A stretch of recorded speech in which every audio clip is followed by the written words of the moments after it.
Hello, this is Michele Knight. Welcome to your February astrology. February, the month of love. And we have some pretty frisky things going on in the cosmos. We have Venus, the planet of love, going into passionate, wild and spontaneous Aries. We have Mercury, the planet of communication, going into romantic, empathetic, but lack of boundaried Pisces. Now, when I talk about Mercury, I don't start talking about Mercury retrograde when it actually goes retrograde. I'm very passionate about Mercury retro shadow, because what people don't realise is that when Mercury's in retro shadow, which begins on the 2nd, it's more or less the same bloody thing. We all have to be careful from the 2nd of February. Anyway, there is much wonder as Venus goes into Aries, and we also have a full moon in luscious Leo. There's intensity, pleasure and passion to be had as long as we're careful about that old Mercury. Here is your monthly astrology.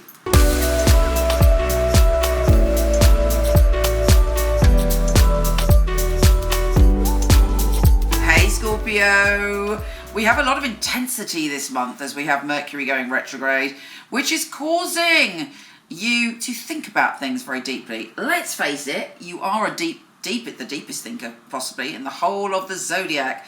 So your mind is like, okay, what do I need to do to be happy? What do I need to do to have pleasure? But you know what? When Mercury's retrograde, we've got to be careful we don't make the wrong choices.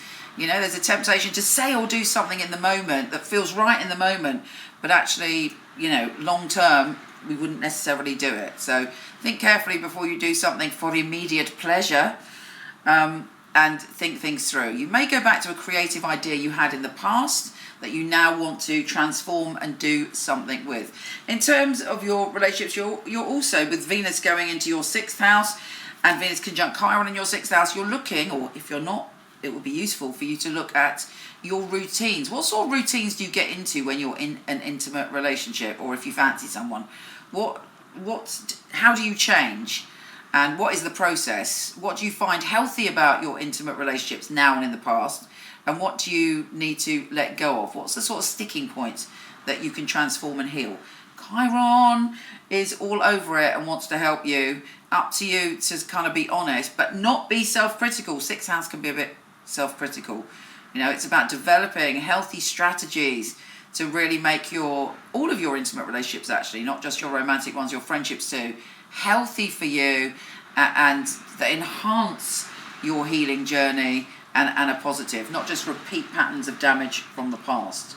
Mars is shifting signs and giving you zillions of ideas. You're talking a lot this month and you're coming up with just so many ideas and lots of sort of new creative directions you want to go in.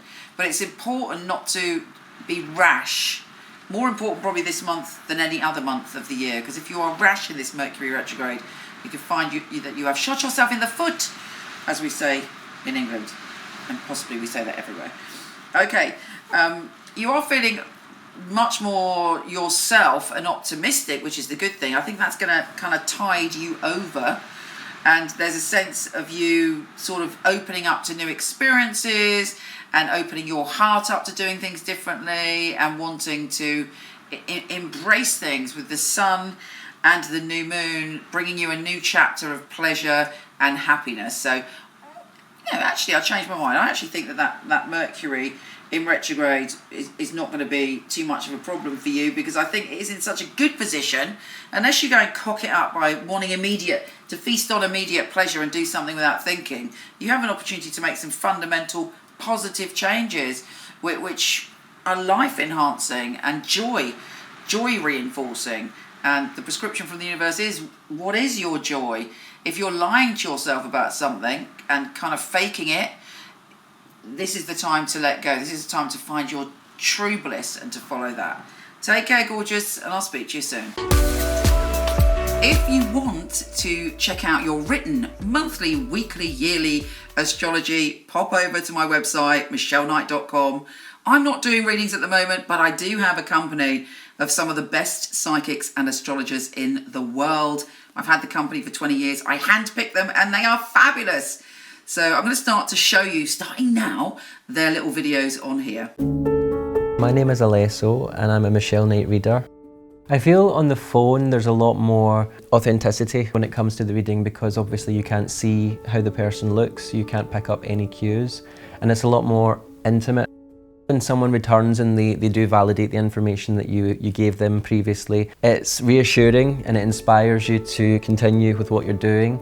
Sometimes I even shock myself, things that I come up with, and I think, how did I get that? I love it so much sometimes that I go into my day job and I'm like, it's the one true passion. Everyone's got that one thing. I love to read for people. Always I'm thankful to the people that come to me, because these are people who are trusting me and they are building a relationship with me, and they're taking that advice, they're taking that guidance, and they're coming back again to let me know that that was right. And for me, that's why I'm here. And if that wasn't the case, I just wouldn't be doing it at all.